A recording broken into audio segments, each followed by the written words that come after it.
Hello again, folks. Today I'm gonna show you how to solve for the angles of polygons. But first off, let's start off with the vertical angles problem. This is already getting a bit complexified though. Look, the 56 degrees that you see here pertains to the measure of angle GHA. Alright?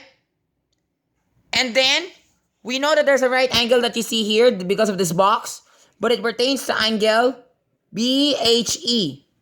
Angle BHE is really a right angle. So therefore, this just implies the application of the sum of angles BHC,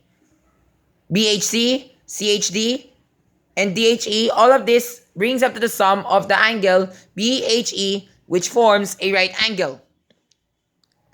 However, the clue there is that angle DHE measures 25 degrees. Now it's our job to solve. This may be a bit complexified though to solve. Unless you're an expert, this will be a walk in the park. Alright, so let's start. First of all, do you see any clues?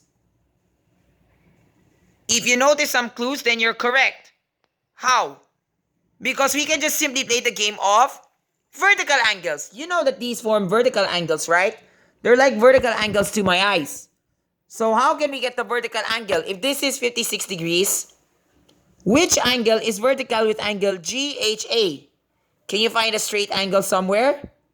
Actually, you might get tricked out because there are two straight lines. But one of them is the real one. How about let's try angle CHG kaya? Is that a straight angle? So to double check with your protractor, I hope it is. Okay guys, chinek ko, CHG is definitely a straight angle. Okay? Now let's start solving. So therefore, angle GHA is vertical with angle CHD. Okay? So if angle GHA is 56 degrees, therefore, angle CHD must be vertical. So we know if angle GHA is 56, therefore we know that angle CHD is the vertical angle, which is the vertical angle of angle GHA, still has the same measure of 56 degrees. So there we have it. We have 56 degrees. Now we can play the game of complementary angles. Remember, since we know that this is a right angle, remember, look at angle BHE. Is it a right angle?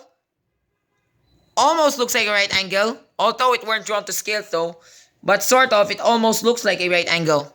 Even if I were to do it this way, malapit siya maging right angle. Okay? So here's how we get it. Do you remember how? It's the sum of the measures, right? Whatever answer we get from these two angles, and then subtract that from 90. Because they're adjacent, right? Ayan, so we have the remaining angle. The remaining angle should measure 9 degrees. Too short, isn't it, huh? It's just like a teeny tiny inch. Yun o, nakita mo yun? Ang sobrang liit, diba? Super liit. It's right at the 9 degree mark. Sorry lang kapag hindi siya nag-focus, oh.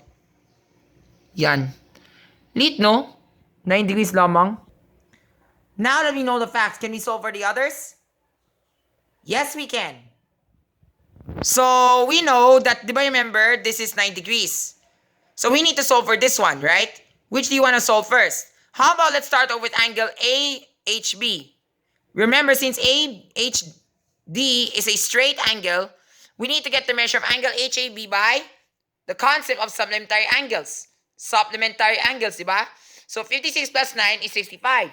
And 180 minus 65, because they're supplementary angles, to give you the measure of this angle. Which is, ayan, kapag chinek namin sa protractor, the measure is 115 degrees. And we got the same answer through here. 180 minus 65 is 115. Now, this makes it trickier to solve for the others. We can also apply vertical angles. So, therefore, this is 56 degrees. Then, this must be 124 degrees. 115 plus 9 is 124. So, tama, 124. Now, which angle pertains to 124 degrees? Do you know? Where's the vertical angle that pertains to 124 degrees? If you say that that's angle DHG, you are correct. Kapag dinouble check namin, tama, it's 124.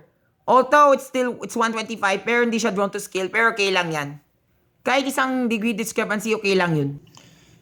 We're still not yet done because we still need to solve for the measure of the two angles. But the problem is, if we just work out on some polygon problems first, maybe we can get the answer to solve for the remaining two. Alright? So see you in a bit.